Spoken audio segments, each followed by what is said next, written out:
Habari za saizi, ndugu waandishi wa habari.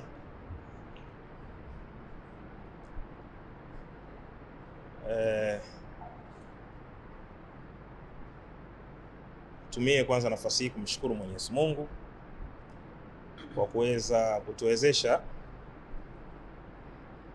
kuwa na afya njema, kuwa na uhai, kwa sababu hiyo ndiyo zawadi pekee ya kwanza ya mwanadamu ambayo Mungu amempatia. Kwa wale ndugu zetu Waislamu, assalamu alaikum wa rahmatullahi ta'ala wa barakatuh. Alhamdulillahi rabbil alamin, wassalatu wassalam ala ashrafil anbiya'i wal mursalin. Bwana Yesu asifiwe, tumsifu Yesu Kristo. Mungu wa mbinguni awabariki wote. Jina langu naitwa Prophet IPM, Senior Prophet wa huduma ya Embassy of God for All Nations iliyopo jijini Dar es Salaam, Mbezi Beach, Mbuyuni.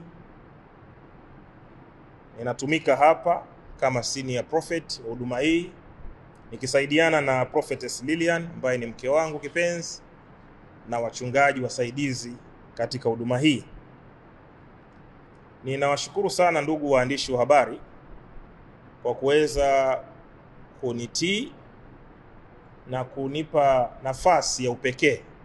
Najua mna majukumu mengi sana ya kitaifa, majukumu mbalimbali ya kifamilia, majukumu mbalimbali ya utekelezaji wa habari ambazo mnazifikisha katika jamii ya Kitanzania na hata nje ya Tanzania, lakini mmeona vyema msikie wito wangu na kuweza kuja kunisikiliza mawili matatu ambayo natamani kuweza kushare nanyi ili muweze kuwafikishia umma wa Watanzania. Kama mnavyofahamu, huwa nina message fupi sana ninapokuja mbele ya habari au mbele ya waandishi wa habari. Ninakuwa na message fupi sana.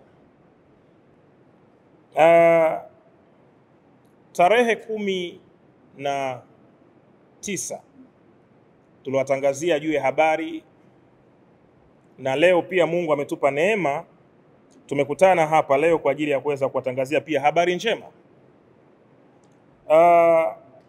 Nina habari njema kwa wanaume wote katika taifa letu la Tanzania, na habari hii ni kuwakusanya wanaume wote ambao wananifuatilia katika mitandao mbalimbali ya kijamii na katika taifa hili, kuweza kuzungumza nao tarehe 28 mwezi huu wa 6 2025, na masuala muhimu ambayo natamani kuzungumza na wanaume ni kutokana na majukumu alionayo mwanaume. Kama mnavyofahamu, nimekuwa nikizungumza mambo mengi sana katika social media dhidi ya utafutaji wa mwanaume, dhidi ya mapambano kwa mwanaume, yale anayoyapitia mwanaume. Bila Mungu hatuwezi. Na mimi ni mtu wa matokeo. Napenda sana matokeo. Na kwa sababu napenda matokeo, yako maneno ambayo yalikuwa yanazungumzwa, wanaume wagumu, kumwamini Mungu, wanaume wabishi, hawataki kwenda kanisani, wanaume wabishi, hawataki kwenda misikitini. Lakini ukweli ni kwamba wanaume wanampenda sana Mungu. Na tukiangalia historia ya mwanzo toka Mwenyezi Mungu alipoiumba hii dunia, ndugu zetu wanasema alladhi lahu milki samawati wal ardhi, yani yeye ndo aliyeumba mbingu na ardhi. Mwenyezi Mungu alianza kumuumba mwanaume katika hii dunia, akamuweka. Then baadaye akafatia mwanamke, naye akawekwa ndani ya bustani ya Eden. Lakini tunaona mwanaume ndo ametangulia kuwekwa katika ardhi hii ya Mwenyezi Mungu. Na Mwenyezi Mungu akampa bustani ya Eden, akamwambia mambo haya makuu mawili: ilime na kuitunza. Kwa mwanaume ana majukumu makubwa sana duniani mawili. La kwanza, jukumu la kwanza kutunza bustani. La pili, ailime.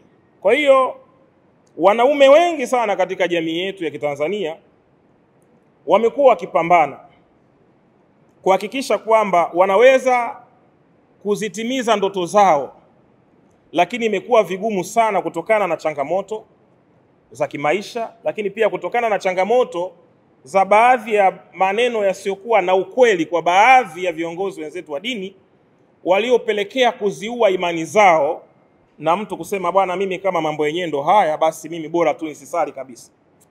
Lakini tunatambua ya kwamba Mungu ndio kimbilio la wanadamu wote.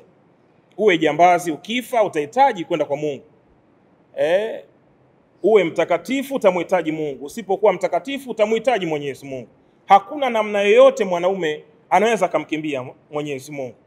Na kwa kulitambua hili sasa, ndio maana nimekuwa na hii kongamano la tarehe 28 mwezi huu wa 6 la wanaume, kuhakikisha kwamba mwanaume anarudi katika level yake katika uchumi. Nafahamu ya kwamba tunaongoza kwenye dunia ambayo wako watu wanaoamini ushirikina na wako wale wanaomwamini Mwenyezi Mungu. Lakini namshukuru Mwenyezi Mungu, vitabu vyote vimekataa ushirikina. Wal Qur'anil Hakim ala suratul mustaqim tanzil al-azizur rahim, nayo inakataa ushirikina. Kwenye una sura moja inaitwa lam yakuni alladhina kafaru min ahlil kitabu wal mushrikina munfaqina hatta ta'tiyahumul bayina. Kule mbele nasema innal ladhina kafaru min ahlil kitabu wal mushrikina fi nar jahannam khalidina fiha abada. Inakataza mambo ya ushirikina. Lakini pia Biblia iko wazi, inasema washirikina wote wataingia katika nini? Ziwa la moto liwakalo na kiberiti. Kwa hiyo kuna ulazima wa kurudisha nguvu ya mwanaume katika uchumi, nguvu ya mwanaume kama Mwenyezi Mungu alivyompa kwa mara ya kwanza katika bustani ya Eden, ailime bustani ya Eden na aitunze bustani ya Eden. Kwa kulitambua hili sasa, ziko changamoto nyingi sana kwa wanaume wanazozipitia. Changamoto ya kwanza ya mwanaume sio gari, changamoto ya kwanza ya mwanaume sio nyumba, changamoto ya kwanza ya mwanaume sio mtoto, changamoto ya kwanza ya mwanaume ni uchumi. Ukikosa uchumi mwanaume, umekubali kufa haraka. Ukikosa uchumi umekubali kudhalilika. Ukikosa uchumi umekubali kuchezewa katika hii dunia.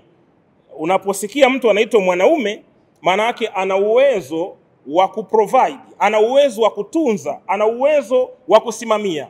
Sasa leo wako wanaume wengi katika jamii yetu wamekata tamaa, hawawezi kusimamia familia zao. Unakuta wako wengine ndo wanaitwa Serengeti Boys, wanalelewa na mishangazi. Mtu anaishi mjini kwa kulelewa na mama, mama mtu mzima, unafanya mahusiano na mama ambaye umri wake ni kama mama yako, na uogopi, unamvaa tu liwalo na liwe. Kwa hiyo katika kongamano hili ambalo nimeliandaa, ndugu waandishi wa habari na Watanzania wote mnaonifuatilia na wale msiokuwa wa Tanzania, kwa kuwa IPM hafuatiliwi tu na watu walioko Tanzania, bali nafuatiliwa na watu katika nchi mbalimbali, katika maeneo mbalimbali.